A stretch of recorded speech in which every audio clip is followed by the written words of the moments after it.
قال الله تعالى في قرآنه الكريم: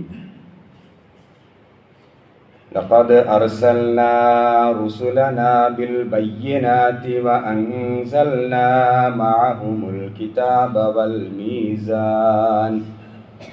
والميزان ليقوم الناس بالقسط وأنزلنا الحديد فيه بأس شديد ومنافع للناس وليعلم الله من ينصره ورسله بالغيب إن الله قوي عزيز. صدق الله العلي العظيم. رب اشرح لي صدري ويسر لي أمري واحلل عقدة من لساني يفقهوا قولي. إن أريد إلا الإصلاح ما استطعت وما توفيقي إلا بالله عليه توكلت وإليه أنيب. സത്യവിശ്വാസികളെ, വിശ്വാസിനികളെ, അള്ളാഹുവിൻ്റെ കൽപ്പനകൾ പാലിച്ച് മുത്തഖീങ്ങളായി ജീവിക്കണമെന്ന് എന്നോടെന്ന പോലെ നിങ്ങൾ ഓരോരുത്തരോടും ഉപദേശിക്കുന്നു, വസിയത്ത് ചെയ്യുന്നു. അള്ളാഹുവിൻ്റെ കൽപ്പനകൾ പാലിച്ച് മുത്തഖീങ്ങളായി ജീവിക്കാൻ നാം ഏവരെയും അള്ളാഹു സഹായിക്കുമാറാകട്ടെ. അവൻ്റെ ജന്നാത്തുൽ ഫിർദൗസിൽ ഇതുപോലെ ഒരുമിച്ച് കൂട്ടി അനുഗ്രഹിക്കുമാറാകട്ടെ. മഹാനായ പ്രവാചകൻ സ്വല്ലല്ലാഹു അലൈഹി വസല്ലമയുടെ ജന്മം കൊണ്ട് അനുഗ്രഹീതമായ റബീഉൽ അവ്വൽ മാസത്തിലാണ് നമ്മളൊക്കെയും ഉള്ളത്.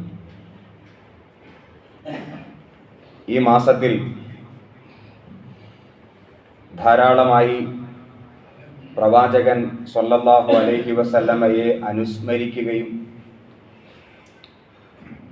അദ്ദേഹത്തിൻ്റെ സുന്നത്തുകളെ പഠിക്കാൻ ശ്രമിക്കുകയും പരമാവധി ജീവിതത്തിൽ പകർത്താനായിട്ട് പരിശ്രമിക്കുകയും ചെയ്യേണ്ടതുണ്ട്. പ്രവാചകന്മാരെ സംബന്ധിച്ച് അല്ലാഹു സുബ്ഹാനഹു വ തആല പറഞ്ഞ ഒരായത്താണ് ഞാൻ നിങ്ങൾക്ക് മുമ്പാകെ ഓതി വച്ചത്. സൂറത്ത് അൽ ഹദീദിലെ 25-ാമത്തെ ആയത്ത്. ലഖദ് അർസൽനാ റുസുലനാ, തീർച്ചയായും നാം പ്രവാചകന്മാരെ അയച്ചു. ബിൽ ബയ്യിനാത്തി, വ്യക്തമായ ദൃഷ്ടാന്തങ്ങളുമായി. വ അൻസൽനാ മഅഹുമുൽ കിതാബ വൽ മീസാന, നാം അവർക്ക് വേദഗ്രന്ഥവും നൽകി. ലിയഖൂമൻ നാസ ബിൽ ഖിസ്ത്, ജനങ്ങൾക്കിടയിൽ നീതിയും സത്യവും സ്ഥാപിക്കുവാൻ വേണ്ടി. മുഹമ്മദ് നബി സ്വല്ലല്ലാഹു അലൈഹി വസല്ലം മാത്രമല്ല ഇസ്ലാമിലെ പ്രവാചകൻ. അദ്ദേഹത്തിന് മുമ്പ് ധാരാളം പ്രവാചകന്മാർ കഴിഞ്ഞു പോയിട്ടുണ്ട്. ആ പ്രവാചകത്വ പരമ്പരയിലെ അവസാന പ്രവാചകനാണ് മുഹമ്മദ് നബി സ്വല്ലല്ലാഹു അലൈഹി വസല്ലം. ലോകത്ത് എന്തിനാണ് പ്രവാചകന്മാർ വന്നത് എന്ന് വളരെ സംക്ഷിപ്തമായിട്ട് പറയുന്ന ഒരായത്താണ് സൂറത്ത് അൽ ഹദീദിലെ 25-ാമത്തെ ആയത്ത്. നന്മ സ്ഥാപിക്കുക, തിന്മ തടയുക, നീതി സ്ഥാപിക്കുക, ഇതായിരുന്നു പ്രവാചകന്മാരുടെ ഉത്തരവാദിത്വം. മുഹമ്മദ് നബി സ്വല്ലല്ലാഹു അലൈഹി വസല്ലമ മക്കയിലേക്ക് വരുമ്പോൾ തിന്മകളാൽ മലീമസമായിരുന്നു മക്കയും അതേപോലെ അറബ് സമൂഹവും. ആ തിന്മകളിൽ വളരെ ഗൗരവതരമായ ഒരു തിന്മയായിരുന്നു, പല തിന്മകളിൽ ഒരു തിന്മയായിരുന്നു മദ്യാസക്തി എന്നത്. ലഹരിയോടുള്ള അമിതമായ താല്പര്യം. മക്ക നിവാസികളെ സംബന്ധിച്ച് എഴുതപ്പെട്ട അഥവാ അറബ് സമൂഹത്തെ സംബന്ധിച്ച് ആ കാലഘട്ടത്തിൽ എഴുതപ്പെട്ട ചരിത്രങ്ങളൊക്കെ ഒന്ന് വായിച്ചാൽ മതി. നമ്മൾ ശ്വാസം കഴിക്കുന്ന പോലെ അവർക്ക് അവരുടെ ജീവിതത്തിൻ്റെ അവിഭാജ്യ ഘടകമായിരുന്നു മദ്യം. അവർക്ക് സന്തോഷിക്കാൻ മദ്യം ആവശ്യമായിരുന്നു. അവർക്ക് അവരുടെ ദുഃഖങ്ങളൊക്കെ പൊറുക്കാനും മറക്കാനും മദ്യം ആവശ്യമായിരുന്നു. അവരുടെ ജീവിതവുമായി ബന്ധപ്പെട്ട എല്ലാ കാര്യങ്ങളിലും മദ്യം അഥവാ ലഹരി നിറഞ്ഞു നിന്നിരുന്നു. ആ കാലഘട്ടത്തിലെ ഒരു കവി അബൂ നുവാസ്, അറബി കവിയാണ്. അദ്ദേഹത്തിന്റെ ഒരു കവിതയിൽ ഇപ്രകാരം കാണുവാൻ സാധിക്കും: ഇദാ മിത്തു ഫദ്ഫിന്നി തഹ്ത ളില്ലൽ കർമതി ലഅല്ലി ഉസ്ഖലൽ ഖംറ ബഅദ മമാതി. അദ്ദേഹം മദ്യാസക്തിയോടുള്ള, ലഹരിയോടുള്ള താല്പര്യത്തെ ഇപ്രകാരമാണ് വർണ്ണിച്ചു വച്ചത്: ഞാൻ മരിച്ചാൽ എന്നെ ഒരു മുന്തിരി വള്ളിയുടെ ചോട്ടിൽ, തഹ്ത ളില്ലിൽ കർമതി, ഒരു മുന്തിരി വള്ളിയുടെ ചോട്ടിൽ എന്നെ മറമാടുക. എനിക്കതിൻ്റെ ചോട്ടിൽ കിടന്ന് മുന്തിരിയുടെ വീഞ്ഞ് ആസ്വദിക്കാമല്ലോ. അപ്പൊ അതിൻ്റെ അർത്ഥം മരിച്ചു മറമാടപ്പെട്ടാലും ആ കബറിൽ കിടന്നുകൊണ്ടെങ്കിലും മദ്യം കഴിക്കണം എന്നാഗ്രഹിച്ച ഒരു തലമുറ. ആ തലമുറയിലേക്കാണ് മുഹമ്മദ് നബി സ്വല്ലല്ലാഹു അലൈഹി വസല്ലമ പ്രവാചകനായിട്ട് വന്നത്. ഈ പറഞ്ഞതിൻ്റെ അർത്ഥം മദ്യം മാത്രമായിരുന്നു അവിടത്തെ തിന്മ എന്നല്ല. പ്രധാനപ്പെട്ട തിന്മകളിൽ, ഗൗരവപ്പെട്ട തിന്മകളിൽ ഒരു തിന്മയായിരുന്നു മദ്യം. ആ സമൂഹത്തെ നബി സല്ലല്ലാഹു അലൈഹി വസല്ലമ മദ്യത്തിൽ നിന്ന് മോചിപ്പിക്കുന്നുണ്ട്. നബി സല്ലല്ലാഹു അലൈഹി വസല്ലമ ഖുർആനും അഥവാ വിശുദ്ധ ഖുർആനിൽ വന്ന ആയത്തുകളെ അടിസ്ഥാനപ്പെടുത്തിയാണ് ആ സമൂഹത്തെ മദ്യത്തിൽ നിന്ന് രക്ഷപ്പെടുത്തി എടുക്കുന്നത്. അതെങ്ങനെയായിരുന്നു? 3 രൂപത്തിലായിരുന്നു എന്ന് വിശുദ്ധ ഖുർആൻ പരിശോധിക്കുമ്പോൾ കാണുവാൻ സാധിക്കും. ഒന്നാമത്തെ രീതി അവരുടെ ചിന്താഗതിയെ മാറ്റുക എന്നതാണ്. ഞാൻ ആദ്യം പറഞ്ഞ പോലെ മദ്യത്തിന് അടിമപ്പെട്ട ഒരു സമൂഹം, മദ്യത്തിന് അടിമപ്പെടുക മാത്രമല്ല, മദ്യമാണ് ശരി, മദ്യം ഒരു തിന്മയല്ല, മദ്യം ഒരു നന്മയാണ്, അന്തസ്സിന്റെയും പ്രൗഢിയുടെയും പ്രതീകമാണ്. മദ്യം കഴിക്കുന്നവരാണ് വ്യക്തിത്വമുള്ളവർ, മദ്യം കഴിക്കാത്തവര് മനുഷ്യരല്ല എന്ന രൂപത്തിൽ മദ്യത്തെ സംബന്ധിച്ചുള്ള ഒരു കാഴ്ചപ്പാട് ആ സമൂഹത്തിൽ ഉണ്ടായിരുന്നു. ആ ചിന്താഗതിയെ മാറ്റുക എന്നതാണ് വിശുദ്ധ ഖുർആൻ ഒന്നാമതായി സ്വീകരിച്ച സമീപനം. അഥവാ നബി സല്ലല്ലാഹു അലൈഹി വസല്ലമ ഒന്നാമതായി സ്വീകരിച്ചത് ആ ചിന്താഗതിയെ മാറ്റി. അല്ലാഹു സുബ്ഹാനഹു വ തആല പറയുന്നു: യസ്അലൂനക അനിൽ ഖംരി വൽ മൈസിർ. ആളുകളൊക്കെ ഇസ്ലാം സ്വീകരിച്ചു. കുറെ പേരൊക്കെ ഇസ്ലാം സ്വീകരിച്ചപ്പോൾ ഇസ്ലാം സ്വീകരിച്ചവർക്ക് ഒരു സംശയം: ഈ മദ്യം കഴിക്കാമോ? നബി സല്ലല്ലാഹു അലൈഹി വസല്ലമയുടെ അടുക്കൽ വന്നിട്ട് അവർ സംശയം ചോദിക്കുകയാണ്. യസ്അലൂനക, നിന്നോട് അവർ ചോദിക്കുന്നു, അനിൽ ഖംരി വൽ മൈസിർ, മദ്യത്തെ സംബന്ധിച്ച്, ചൂതാട്ടത്തെ സംബന്ധിച്ച്. ഖുൽ, പ്രവാചകരെ താങ്കൾ പറഞ്ഞു കൊടുക്കുക, ഫീഹിമാ ഇസ്മുൻ കബീർ, അവ രണ്ടും വലിയ തിന്മകളാണ്. വ മനാഫിഉ ലിന്നാസ്, കുറച്ചൊക്കെ നേട്ടങ്ങൾ ഉണ്ടായേക്കാം. വ ഇസ്മുഹുമാ അക്ബർ മിൻ നഫഇഹിമാ, അതിനേക്കാളും, ആ നേട്ടത്തെക്കാളും അതിന്റെ കോട്ടമാണ് കൂടുതൽ, അതിന്റെ തിന്മയാണ് കൂടുതൽ എന്ന് റസൂലെ താങ്കൾ അവർക്ക് പറഞ്ഞു കൊടുക്കുക. നബി സല്ലല്ലാഹു അലൈഹി വസല്ലമ ബോധവൽക്കരണം നടത്തി.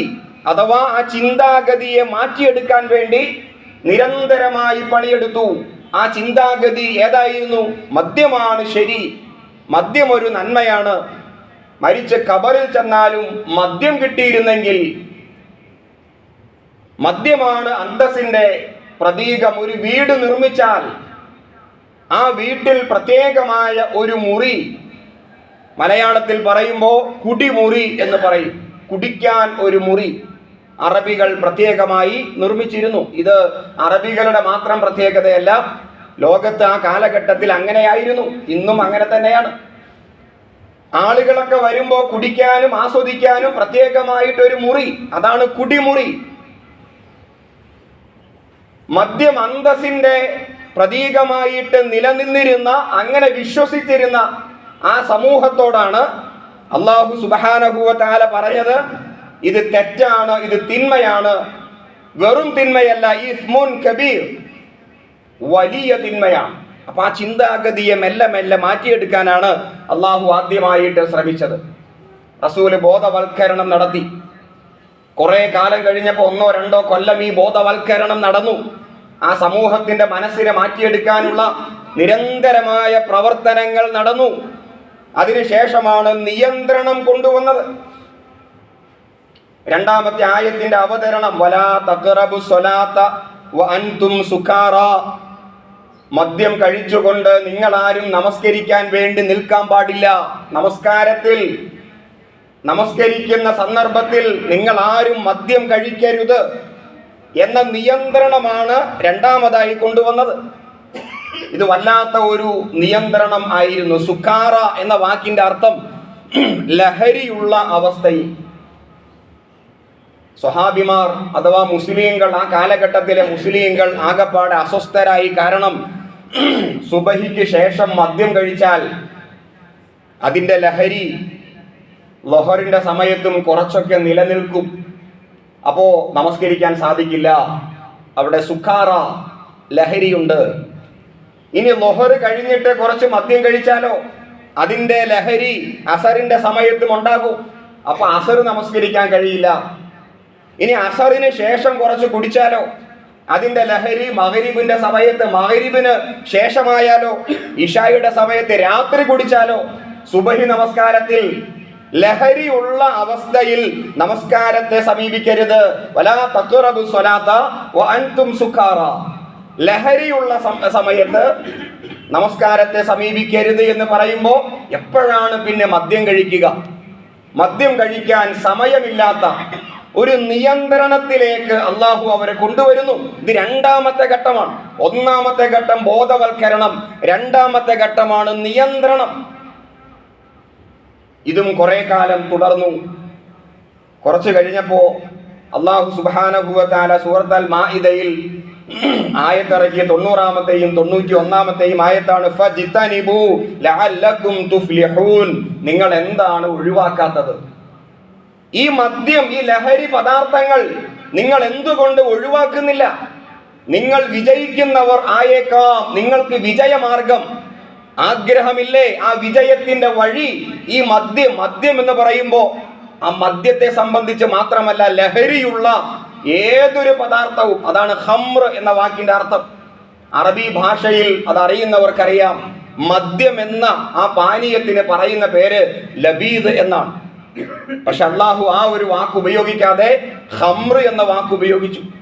ഖംർ എന്ന് പറയുമ്പോൾ ആ ഒരു പാനീയം മാത്രമല്ല, ലഹരി ഉണ്ടാക്കുന്ന ഏതൊരു പദാർത്ഥവും, അത് മദ്യമാകട്ടെ, മയക്കുമരുന്നുകളാകട്ടെ, അതുമായി ബന്ധപ്പെട്ട ഏതുമാകട്ടെ, അതിന് പറയുന്ന പേരാണ് ഖംർ. അത് ആ പാനീയം, ആ ലിക്വിഡായ ആ ദ്രാവകം മാത്രമല്ല, ലഹരി ഉണ്ടാക്കുന്ന മനുഷ്യ മനസ്സിനെ, മനുഷ്യന്റെ മസ്തിഷ്കത്തെ അതിന് മറയിടുന്ന ഏതൊരു പദാർത്ഥവും ഖംറാണ്. ആ ഖംർ അഥവാ ലഹരി ഉണ്ടാക്കുന്ന പദാർത്ഥം നിങ്ങൾ എന്തുകൊണ്ട്, ഫജ്തനിബു, എന്താണ് നിങ്ങൾ ഒഴിവാക്കാത്തത്? ലഅല്ലകും തുഫ്ലിഹൂൻ, നിങ്ങൾക്ക് വിജയം ഉണ്ടായേക്കാം. അപ്പൊ വിജയത്തിന്റെ മാർഗം ലഹരി ഒഴിവാക്കലാണ് എന്ന ഒരു സന്ദേശം തൊട്ട് താഴെ 91-ാമത്തെ ആയത്തിൽ ഫഹൽ അൻതും മുൻതഹൂൻ, ഇനിയും നിങ്ങൾക്ക് അതിനെ തൊട്ട് വിരമിക്കാൻ സമയമായില്ലേ? ലഹരിയെ തൊട്ട് വിരമിക്കാൻ സമയമായില്ലേ എന്ന ഒറ്റ ഒരു ചോദ്യം സൂറത്ത് അൽ മാഇദ 91-ാമത്തെ ആയത്തിൽ. ഈ ആയത്ത് അവതരിച്ചപ്പോൾ ബുഖാരി മുസ്ലിം ഒക്കെ ഉദ്ധരിച്ച പ്രാമാണികമായ ഹദീസുകൾ പരിശോധിച്ചാൽ കാണാൻ കഴിയും. ഈ ആയത്ത് ഇറങ്ങിയപ്പോൾ ചില സഹാബിമാര്, ചില മുസ്ലിങ്ങൾ, അവരെ മദീനയുടെ, മക്കയുടെ തെരുവോരങ്ങളിൽ മദ്യം കഴിച്ചുകൊണ്ടിരിക്കുന്ന അവസ്ഥ. അപ്പോഴാണ് ഈ ആയത്തും പിടിച്ചുകൊണ്ട്, അന്ന് ഇന്നത്തെ പോലെ സോഷ്യൽ മീഡിയ കാലഘട്ടമല്ല. ഒരായത്ത് ഇറങ്ങിയാൽ 1, 2, 3 ദിവസം കഴിഞ്ഞാണ് അത് മറ്റുള്ളവർ അറിയുക. ചിലപ്പോൾ 1 മാസം കഴിഞ്ഞേക്കാം. കാരണം ഇവിടെ ഇറങ്ങിയ റസൂലിന് ഇറങ്ങിയ ആയത്ത് തൊട്ടപ്പുറത്ത് എത്തിക്കാൻ, അവിടെയുള്ള മുസ്ലിങ്ങളെ അത് അറിയിക്കാൻ കുതിരയുടെ പുറത്തോ ഒട്ടകത്തിന്റെ പുറത്തോ സഞ്ചരിക്കേണ്ടിയിരിക്കുന്നു. അങ്ങനെ ഒട്ടകപ്പുറത്തും കുതിരപ്പുറത്തും ഈ ആയത്ത് പഠിച്ചിട്ട് വന്ന് സ്വഹാബിമാരിങ്ങനെ വിളംബരം ചെയ്യുകയാണ്. ഫഹൽ അൻതും മുൻതഹൂൻ, മദ്യനിരോധനത്തിന്റെ, ലഹരി പദാർത്ഥങ്ങളുടെ നിരോധനത്തിന്റെ ആയത്തിറങ്ങിയിട്ടുണ്ട്. ഇനി ആരും മദ്യം കഴിക്കരുത്. ഈ ആയത്ത് കേട്ടപ്പോഴാണ് കുടിച്ചുകൊണ്ടിരുന്നവര് ആ കുപ്പി വലിച്ചെറിയുന്നു, അറിയാതെ കുടിച്ചുപോയവര് കൈയിട്ട് ഛർദിക്കുന്നു, സൂക്ഷിച്ചു വച്ചവര് മദ്യം ആ കുപ്പികൾ എടുത്ത് തെരുവിലേക്ക് വലിച്ചെറിയുന്നു. ബുഖാരി മുസ്ലിമൊക്കെ ഉദ്ധരിച്ച ഹദീസിൽ ഇപ്രകാരമുണ്ട്: മദീനയുടെ തെരുവുകൾ മദ്യപ്പുഴ പോലെ ഒഴുകിപ്പോയി. കാരണം സൂക്ഷിച്ചു വച്ച മദ്യത്തിന്റെ ചഷകങ്ങൾ, അതിന്റെ പെട്ടികൾ പുറത്തേക്ക് ഒഴുക്കപ്പെട്ടു. ഈ 3 ഘട്ടങ്ങളിലൂടെ ഇസ്ലാം മദ്യത്തെ അഥവാ ലഹരി പദാർത്ഥങ്ങളെ നിരോധിച്ചു. ആദ്യം ബോധവൽക്കരണം, രണ്ടാമത് നിയന്ത്രണം, മൂന്നാമത് നിരോധനം. ഇസ്ലാമിക ശരീഅത്തുമായി ബന്ധപ്പെടുത്തി പറഞ്ഞാൽ പിന്നീട് നബി സല്ലല്ലാഹു അലൈഹി വസല്ലം മദീനയിലേക്ക് വരികയും മദീനയിൽ ഒരു ഇസ്ലാമിക രാഷ്ട്രത്തെ സ്ഥാപിക്കുകയും ചെയ്ത ശേഷം മദ്യവുമായി ബന്ധപ്പെട്ട നിയമനിർമ്മാണം നടത്തി. ആ നിയമനിർമ്മാണത്തിൽ മദ്യം കഴിക്കുന്നവർക്ക് 40 അടിയാണ് ശിക്ഷയായിട്ട് വിധിച്ചത്. ഇസ്ലാമിക ശരീഅത്ത് പ്രകാരം മദ്യം കഴിക്കുന്നവരെ ആ തെരുവിൽ കൊണ്ടുവന്ന് ആളുകൾ കാണെ ചാട്ടവാറുകൊണ്ട് 40 പ്രാവശ്യം അടിക്കുക.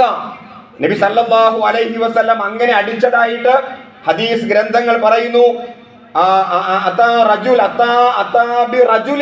ഒരു മനുഷ്യനെ കൊണ്ടുവന്നു, ഖദ് ശരിബ അൽ ഖംറ, അവൻ മദ്യം കഴിച്ചിരുന്നു.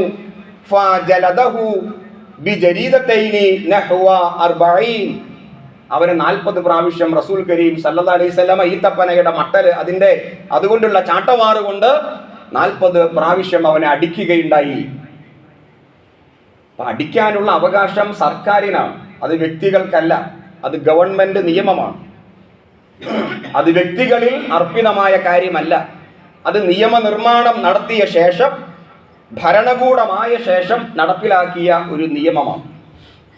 ഇതാണ് ലഹരിയുമായി ബന്ധപ്പെട്ട ഇസ്ലാമിന്റെ ഒരു കാഴ്ചപ്പാട്.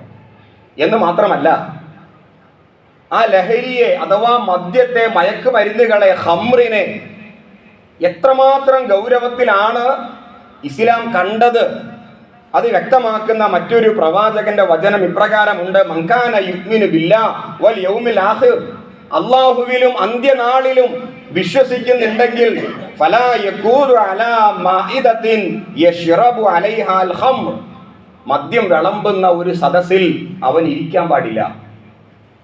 മദ്യം വിളമ്പുന്ന ഒരു സദസ്സ്, അതുമായി ബന്ധപ്പെട്ട ഒരു പ്രോഗ്രാമിൽ അവൻ പങ്കെടുക്കാൻ പാടില്ല. സത്യവിശ്വാസികളുടെ നിലപാടാണ്.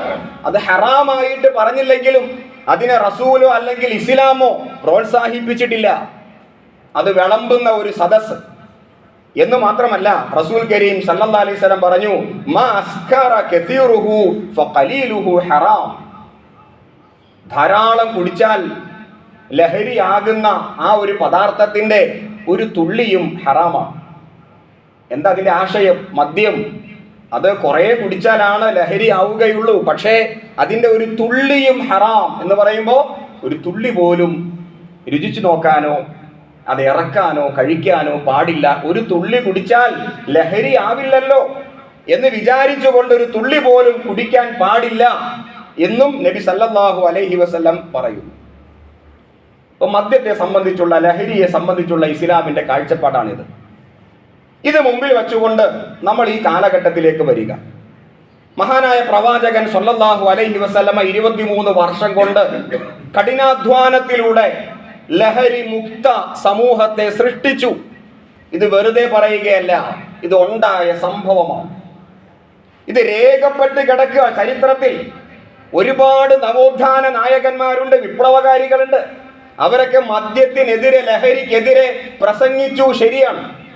അവരൊക്കെ ലഹരിക്കെതിരെ ശബ്ദിച്ചു, എഴുതി, ശരിയാണ്. ലഹരിക്കെതിരെ ബോധവൽക്കരിച്ചു, അതും ശരിയാണ്. പക്ഷേ ലഹരി മുക്ത സമൂഹത്തെ സൃഷ്ടിച്ച് മാതൃക കാണിച്ചു തന്ന ഏക ചരിത്ര പുരുഷൻ മുഹമ്മദ് നബി സല്ലല്ലാഹു അലൈഹി വസല്ലം മാത്രമാണ്. ബാക്കിയുള്ളവരൊക്കെ എഴുതിയും പ്രസംഗിച്ചും പോയിട്ടേ ഉള്ളൂ. ലഹരി മുക്ത സമൂഹത്തെ സൃഷ്ടിച്ച് മാതൃക, മദീന എന്നത് ലഹരിയില്ലാത്ത ഒരു രാജ്യമായിട്ട് മാറിയല്ലോ. മദ്യം ഒഴുകി, മദ്യം കഴിക്കുന്നവർ സ്വയം അത് ഉപേക്ഷിക്കുന്നു, ഒരു മരുന്നും കഴിക്കാതെ, ഒരു ആശുപത്രിയിലും പോകാതെ, വിശ്വാസത്തിന്റെ കരുത്തുകൊണ്ട്, പാരത്രിക ചിന്തയാൽ, പടച്ചവനെ പേടിച്ചുകൊണ്ട്. ഇന്നിപ്പോ മദ്യം കഴിച്ച ഒരാളെ അതീത് മാറ്റുവാനായിട്ട് നമ്മൾ മരുന്ന് കൊടുക്കുന്നു, ആശുപത്രിയിൽ കൊണ്ടുപോകുന്നു. എന്തൊക്കെയാണ് നമ്മൾ ചെയ്യുന്നത്? പക്ഷെ വിശ്വാസത്തിന്റെ കരുത്തുകൊണ്ട്, പാരത്രിക ചിന്ത കൊണ്ട് മദ്യത്തെയും ലഹരി പദാർത്ഥങ്ങളെയും സ്വയം ഒഴിവാക്കുന്ന ഒരു തലമുറയെ നബി സല്ലല്ലാഹു അലൈഹി വസല്ലം സൃഷ്ടിച്ചുവെങ്കിൽ അത് ലോകത്ത് തുല്യതയില്ലാത്ത ഒരു വിപ്ലവം തന്നെയാണ്. ആ പ്രവാചകന്റെ ജന്മം കൊണ്ട് അനുഗ്രഹീതമായ മാസമാണ് റബീഉൽ അവ്വൽ മാസം. ഈ മാസത്തിൽ പ്രവാചകരെ അനുസ്മരിക്കുമ്പോൾ, റസൂലിന്റെ സുന്നത്തുകളെ സംബന്ധിച്ച് ഇങ്ങനെ പഠിക്കുമ്പോൾ മുസ്ലിം സമുദായം എവിടെ നിൽക്കുന്നു എന്നത് ഒരു ചോദ്യചിഹ്നമാണ്. മദ്യത്തിന്റെ കാര്യത്തിൽ, ലഹരി ഉപയോഗത്തിന്റെ കാര്യത്തിൽ 2010 ശേഷം 2026 വരെയുള്ള കണക്കെടുപ്പ് നടത്തൂ.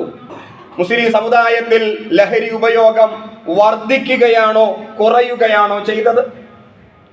ഓരോ കുടുംബത്തിലും ഒരാളെങ്കിലും ലഹരി ഉപയോഗിക്കുന്നവരായിട്ട് മാറിക്കൊണ്ടിരിക്കുന്നു എന്നത് നമ്മെ പേടിപ്പെടുത്തുന്ന ഒരു ചിന്തയാണ്. ഏത് കുടുംബത്തിൽ? മുസ്ലിം കുടുംബത്തിൽ.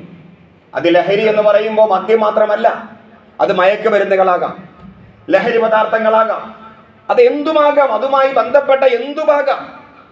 ഇപ്പൊ ലഹരി എന്ന് പറയുമ്പോൾ നിങ്ങൾ വിചാരിക്കുന്നത് MDMA അല്ലെങ്കിൽ മയക്കുമരുന്ന്, അതൊക്കെ മാത്രമാണ് ലഹരി. ഞാൻ ആദ്യം പറഞ്ഞ ഒരു സംഗതിയുണ്ട്, ലഹരി ഉണ്ടാക്കുന്നതിന്റെ ചെറിയ ഒരു അംശവും ഹറാമാണ്. അഥവാ നമുക്ക് ലഹരി തരുന്ന, അതിങ്ങനെ കഴിക്കുമ്പോൾ നമ്മുടെ സ്വബോധം നഷ്ടപ്പെട്ട് പ്രത്യേകമായ ഒരു ആവേശത്തിലേക്ക് നമ്മുടെ ബുദ്ധിക്ക് മറയിടുന്ന ഒരു സംഗതിയാണ് ഖംർ എന്നത്. ആ വാക്കിന്റെ അർത്ഥം തന്നെ അതാണ്. ഖംർ എന്ന വാക്കിന്റെ അർത്ഥം സ്വയമേ ഉള്ള ബുദ്ധി നഷ്ടപ്പെടുക എന്നതാണ്, ബുദ്ധിക്ക് മറയിടുക എന്നതാണ് ആ വാക്കിന്റെ അർത്ഥം. അങ്ങനെ ബുദ്ധിക്ക് മറയിടുന്നത് എന്തും ലഹരിയാണ്. അങ്ങനെ ചിന്തിക്കുമ്പോൾ പാൻ പരാഗ് ഒരു ലഹരിയാണ്. ചില ആളുകളൊക്കെ നടക്കുമ്പോൾ ചുണ്ടിങ്ങനെ മാറ്റി വച്ചിട്ട് അവിടെ എന്തോ വയ്ക്കുന്നത് കാണാം, എന്തൊക്കെയോ തിരികെ അവിടെ വയ്ക്കുന്നത് കാണാം. അത് ലഹരിയാണ്, അതും ഹറാമാണ്. വിശുദ്ധ ഖുർആനിലെ സൂറ ബഖറയിൽ അല്ലാഹു സുബ്ഹാനഹു വ തആല പറയുന്നു, വലാ തുൽഖൂ ബിഐദീകും ഇലാ തഹ്ലുക, നിങ്ങൾ നിങ്ങളുടെ കൈകളെ നാശത്തിലേക്ക് വലിച്ചെറിയരുത്. അതിനൊരുപാട് ആശയങ്ങളുണ്ട്. ആ പറഞ്ഞതിന്റെ ഒരാശയം, നമ്മുടെ പ്രവൃത്തി മൂലം നമ്മുടെ ശരീരത്തിന് ദോഷമുണ്ടാകരുത്. പുകവലി ലഹരിയുടെ മറ്റൊരു വശമാണ്. നമ്മുടെ പ്രവൃത്തി മൂലം നമ്മുടെ ശരീരത്തിന് ദോഷമുണ്ടാകരുത്. വലാ തുൽഖൂ ബിഐദീകും ഇലാ തഹ്ലുക. അതേപോലെ മറ്റ് അങ്ങനെയുള്ള ഒരുപാട് ലഹരി പദാർത്ഥങ്ങൾ, ഈ ഉപയോഗങ്ങൾ, അത് വായിൽ വയ്ക്കുന്നതാകട്ടെ, നാക്കിന്റെ അടിയിൽ വയ്ക്കുന്നതാകട്ടെ, ചുണ്ടിന്റെ ഇടയിൽ വയ്ക്കുന്നതാകട്ടെ, ഇനി പുകവലിയാകട്ടെ, മുറുക്കാകട്ടെ, ഇതിന്റെ ഉപയോഗം മൂലം നമ്മുടെ ശരീരത്തിന് ആപത്തുണ്ടാകുന്നുവെങ്കിൽ അത് തഹ്ലുക, അത് സ്വയം വരുത്തി വച്ച നാശമാണ്. ആ നാശം ഉണ്ടാക്കരുത്. ലഹരി എന്ന് കേൾക്കുമ്പോൾ നമ്മൾ ഒറ്റയടിക്ക് വിചാരിക്കും മദ്യവും മയക്കുമരുന്ന് മാത്രമേ ഉള്ളൂ എന്ന്. അങ്ങനെയല്ല. ഇതൊക്കെ ലഹരിയുടെ വകഭേദങ്ങളാണ്, ചെറുതാകട്ടെ വലുതാകട്ടെ. ഇതൊക്കെ ഒരു സത്യവിശ്വാസി ഉപേക്ഷിച്ചേ പറ്റൂ. ഇതൊക്കെ വച്ചുകൊണ്ട്, ഇതൊക്കെ അങ്ങനെ ആസ്വദിച്ചുകൊണ്ട് നമുക്ക് പ്രവാചകരെ അങ്ങ് സ്നേഹിക്കാം എന്ന് വിചാരിച്ചാൽ അത് പ്രവാചക സ്നേഹമാവില്ല. മുഹമ്മദ് നബി സല്ലല്ലാഹു അലൈഹി വസല്ലം വാർത്തെടുത്ത ഒരു ഉമ്മത്തിന്റെ പ്രത്യേകത, പരിശുദ്ധരായ ആളുകൾ, മാലാഖമാരെ പോലെയുള്ള പരിശുദ്ധരായ ആളുകൾ. മദ്യരഹിത സമൂഹത്തെ, മദ്യമുക്ത സമൂഹത്തെ പ്രവാചകൻ സൃഷ്ടിച്ചെടുക്കുന്നു. 23 കൊല്ലം അദ്ദേഹം അതിനുവേണ്ടി കഠിനാധ്വാനം ചെയ്യുന്നു. അങ്ങനെ കഠിനാധ്വാനം ചെയ്ത പ്രവാചകന്റെ ജന്മദിനമുള്ള ഒരു മാസമാണിത്. ഈ മാസത്തിൽ മുസ്ലിം സമുദായത്തിന്റെ അവസ്ഥ പരിശോധിക്കേണ്ടതാണ്. പത്രത്തിൽ ഇങ്ങനെ വരുമ്പോ നമുക്കറിയാലോ, വലിയ പേരുകളാണ്. പേര് കേട്ട നമ്മൾ ആകെപ്പാടെ അത്ഭുതപ്പെട്ടു പോകും. അത്ര സുന്ദരമായ പേരായിരിക്കും അവർക്കുണ്ടാവുക. പക്ഷേ ലഹരിയിൽ പിടിക്കപ്പെട്ടു. ഇപ്പൊ വരുന്ന വാർത്തകളിൽ അധികവും മുസ്ലിം പേരുകളാണ്. അത് വായിക്കുമ്പോൾ വലിയ സങ്കടമുണ്ട്, പ്രയാസമുണ്ട്. ഖൈറു ഉമ്മത്തിന്റെ ഉത്തമ സമൂഹത്തിന്റെ അവസ്ഥയാണിത്. മഹാനായ ഉസ്മാൻ റളിയല്ലാഹു അൻഹു ഒരിക്കൽ പറയുകയുണ്ടായി, ഇജ്തനിബു അൽ ഖംറ, നിങ്ങൾ ഖംറിനെ, മദ്യത്തെ ഒഴിവാക്കൂ, ഫഇന്നഹാ ഉമ്മുൽ ഖബായിസ്, അത് തിന്മകളുടെ മാതാവാണ്. ഏത്? ഈ ലഹരി തിന്മകളുടെ മാതാവാണ്. ശരിയല്ലേ? ഇവിടെ നടക്കുന്ന വിവാഹമോചന കേസുകൾ, ഈ ഭാഗത്ത് തന്നെ 2 വിവാഹമോചന കേസുകളുമായി ബന്ധപ്പെട്ട് സംസാരിക്കേണ്ടതായ ഒരവസ്ഥ എനിക്ക് വന്നിട്ടുണ്ട്. ആ 2ന്റെയും വില്ലൻ ലഹരിയായിരുന്നു. ആർക്കാണ് ലഹരി? അത് വിവരിക്കേണ്ട കാര്യമില്ല. 2 വിവാഹമോചനത്തിലേക്ക് എത്തി. വിധവകളാകുന്നു, അനാഥരാകുന്ന മക്കൾ. അതിന്റെ വില്ലൻ ഈ ലഹരിയാണ്, മദ്യമാണ്. കുടുംബങ്ങൾ തകരുന്നു. അത് എന്നേക്കാൾ നിങ്ങൾക്കറിയാം. ഈ പ്രദേശത്ത് നിങ്ങൾ ജീവിക്കുന്നവരാണ്. കുടുംബങ്ങൾ തകരുന്നു, കുട്ടികൾ അനാഥരാകുന്നു. ഉമ്മുൽ ഖബായിസ്, തിന്മകളുടെ മാതാവാണ് മദ്യം. തിന്മകളെ ഗർഭം ചുമന്ന്, തിന്മകളെ പ്രസവിച്ച്, തിന്മകളെ മുലയൂട്ടി, തിന്മകളെ പാട്ടുപാടി അങ്ങനെ തിന്മകൾക്ക് ജന്മം നൽകുന്ന തിന്മകളുടെ ഉമ്മ ഉമ്മുൽ ഖബായിസ്. ഇതാരാ പറഞ്ഞത്? ഉസ്മാൻ റളിയല്ലാഹു അൻഹു. പറഞ്ഞ കാര്യം ശരിയല്ലേ? കൊലപാതകങ്ങൾ എടുത്തു നോക്കൂ നിങ്ങൾ. നടക്കുന്ന കൊലപാതക പരമ്പരകളുടെ പുറകിൽ മദ്യമാണ്. ഇവിടെ നടക്കുന്ന വാഹനാപകടങ്ങൾ, അതിന്റെ പുറകിൽ 80% മദ്യമാണ്. ഇവിടെ നടക്കുന്ന കുടുംബ തകർച്ച 90% ലഹരിയാണ്. നാട്ടിലിപ്പോ നടന്ന ഒരു കൊലപാതകം വലിയ ചർച്ചയാണ്. 12 വയസ്സുള്ള ഒരു പെൺകുട്ടി സ്വന്തം മുത്തച്ഛനെ കൊന്നു. അതും വേണ്ടപ്പെട്ട ഗുണ്ടകളെ വിളിച്ചു വരുത്തി. ഏത് പ്രായം? 12 വയസ്സുള്ള ആ പ്രായത്തിൽ. അതിന്റെ കാരണം നമുക്ക് ഇപ്പോഴും അറിയില്ല. അത് അന്വേഷണത്തിലാണ്. ആ കുട്ടിയെ ആ കൊലപാതകത്തിന് പ്രേരിപ്പിച്ച സംഗതി എന്താ, അതിലേക്ക് നയിച്ച സാഹചര്യം എന്താ, ഒന്നും നമുക്ക് വ്യക്തമല്ല. പോലീസ് അവരെ അറസ്റ്റ് ചെയ്തു. അതുമായി ബന്ധപ്പെട്ട് ഇങ്ങനെ മുന്നോട്ട് പോയിക്കൊണ്ടിരിക്കുന്നു. ഏത് പ്രായം? 12 വയസ്സ് പ്രായം.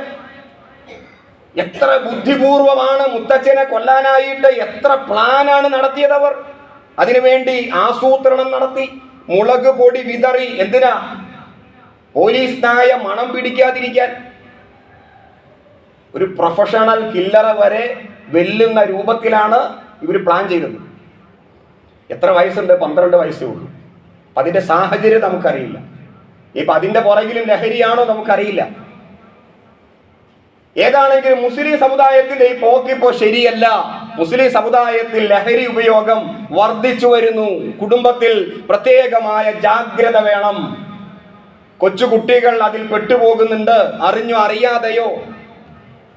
അതീവ ജാഗ്രത വേണം. മഹല്ല് നേതൃത്വം ഉണർന്ന് പ്രവർത്തിക്കണം. ഉലമാക്കൾ, പണ്ഡിതന്മാർ ഉണർന്ന് പ്രവർത്തിക്കണം. ബോധവൽക്കരണം നടത്തണം. ഞാൻ ആദ്യം പറഞ്ഞ പോലെ ഒരു വീട്ടിൽ ഒരാള് എന്ന തോതിൽ ലഹരിയുടെ ഉപയോഗം ശക്തിപ്പെടുന്നു. അത് ചെറിയ ലഹരിയാകട്ടെ, വലിയ ലഹരിയാകട്ടെ. ലഹരി എന്നത് ഹംറാണ്. അത് ഇസ്ലാം ഹറാമാക്കിയ ഒരു കാര്യമാണ്. അവർക്ക് സ്വർഗത്തിൽ പ്രവേശിക്കാൻ സാധ്യമല്ല. മഹാനായ ഈസാ നബി അലൈഹിസ്സലാം പറഞ്ഞില്ലേ, മദ്യം കഴിക്കുന്നവർ സ്വർഗരാജ്യം പ്രാപിക്കില്ല. മദ്യം കഴിക്കുന്നവർ സ്വർഗരാജ്യം, യേശുക്രിസ്തുവിന്റെ അഥവാ ഈസാ നബി അലൈഹിസ്സലാം അദ്ദേഹത്തിന്റെ വാക്കുകളാണ്. മദ്യം കഴിക്കുന്നവർ സ്വർഗരാജ്യം പ്രാപിക്കില്ല. അള്ളാഹു വിശുദ്ധ ഖുർആനിൽ വിജയം വരിക്കില്ല. ദുനിയാവിലും വിജയിക്കില്ല, ആഖിറത്തിലും വിജയിക്കില്ല. നമുക്കത് അനുഭവമാണ്. ഈ മദ്യം കഴിച്ചവര്, ലഹരി ഉപയോഗിച്ചവര് ദുനിയാവിൽ വിജയിച്ചിട്ടില്ല. സന്തോഷിക്കാൻ മദ്യം, ദുഃഖിക്കാൻ മദ്യം, കിടന്നുറങ്ങാൻ മദ്യം. അപ്പൊ എന്തിനാണ് മദ്യം വേണ്ടാത്തത്? ഒരു കാരണമാണത്. എനിക്ക് മദ്യം കഴിക്കണം. എന്താ കാരണം? സന്തോഷിക്കാൻ. സന്തോഷം ഉണ്ടായപ്പോ. ഇനി എനിക്ക് മദ്യം കഴിക്കണം. എന്താ കാരണം? എന്റെ ദുഃഖം പൊറുക്കാൻ.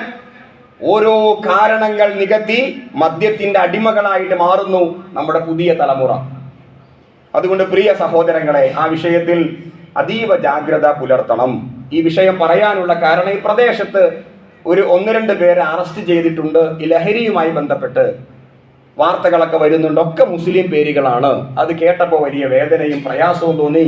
അത് ഈ പ്രദേശത്തിന്റെ മാത്രം പ്രത്യേകതയല്ല, മൊത്തത്തിൽ കണക്കെടുപ്പ് നടത്തുമ്പോൾ മുസ്ലിം സമുദായം പിന്നോട്ടാണ്. ഇന്ത്യ മഹാരാജ്യത്ത് ലഹരി ഉപയോഗിക്കുന്ന ആളുകളുടെ മൊത്തം കണക്കെടുപ്പ് നടത്തിയാൽ മുസ്ലിം സമുദായം വളരെ വളരെ വളരെ പുറകോട്ടാണ്. പക്ഷേ മുസ്ലിം സമുദായത്തിന്റെ അകത്തൊരു കണക്കെടുപ്പ് നടത്തിയാലോ, ഞാൻ ആദ്യം പറഞ്ഞ പോലെ 2010 ശേഷം 2026 എത്തുമ്പോൾ വലിയ പുരോഗതിയിലേക്കാണ്. പുരോഗതി എന്ന് പറഞ്ഞാൽ എണ്ണം കൂടിക്കൊണ്ടിരിക്കുക. നല്ല ജാഗ്രത ആവശ്യമുണ്ട്, ശ്രദ്ധ ആവശ്യമുണ്ട്. അള്ളാഹുവോട് ദുആ ചെയ്യേണ്ടതുണ്ട്. പടച്ചവൻ കാത്ത് രക്ഷിക്കുമാറാകട്ടെ. മദ്യത്തെ തൊട്ടും ലഹരി പദാർത്ഥങ്ങളെ തൊട്ടും പുതിയ തലമുറകളെ, നമ്മുടെ മക്കളെ, നമ്മുടെ സമൂഹത്തെ അള്ളാഹു കാത്ത് രക്ഷിക്കുമാറാകട്ടെ. വാഖിറു ദഅവാനാ അനിൽ ഹംദുലില്ലാഹി റബ്ബിൽ ആലമീൻ.